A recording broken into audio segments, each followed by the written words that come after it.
And so the whole thing, you see, is this. You can't suddenly switch from death as an awful horror to death as a great event. You have to go through a certain intermediate point where you have to see it just as that. This is very useful in getting yourself accustomed to all kinds of queer things. There was a woman who was a good friend of mine who moved into the country and found her house was full of black widow spiders. Well, she was horrified. But being very sensible, she bought a book about black widows, and she got a model.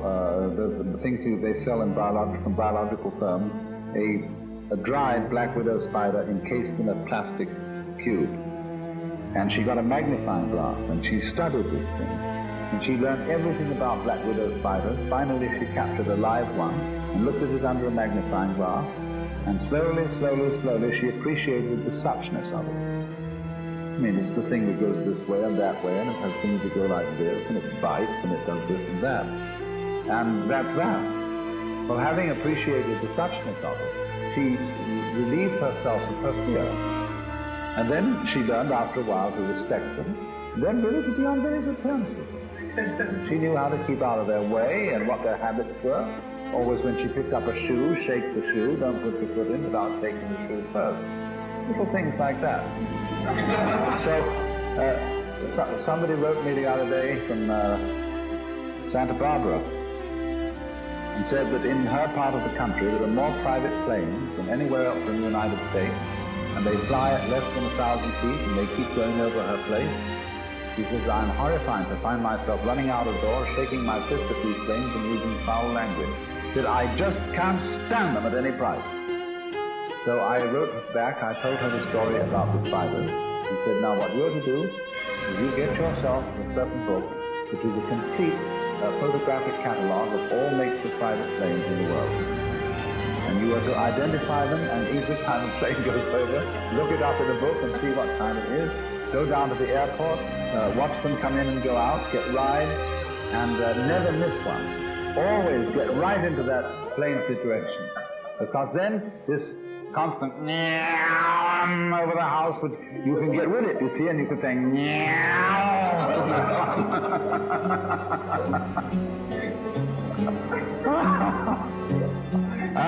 people hate drumming.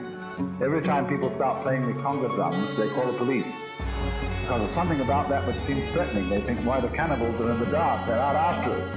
And still you get rid of it yourself, you see, and you move with that, then however noisy it is, it isn't a problem any longer.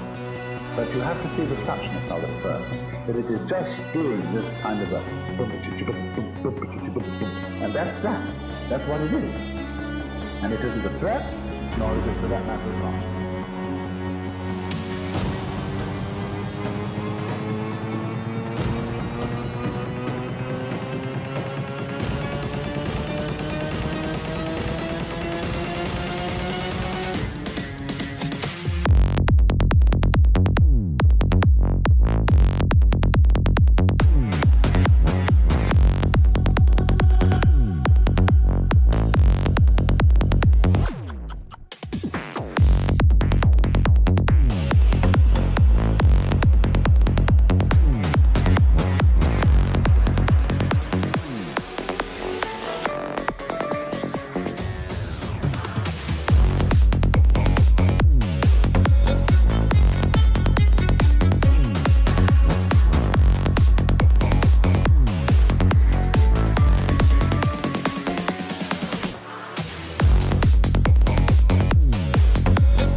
and that's a live phenomena in its suchness.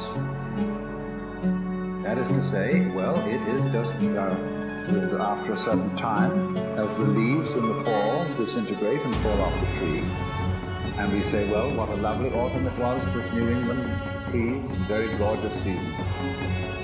So in the same way, human beings fall apart. Well, we say that's terrible. But supposing the unanimity of the social attitude is quite different, then there is no reason why it shouldn't be. And falling apart.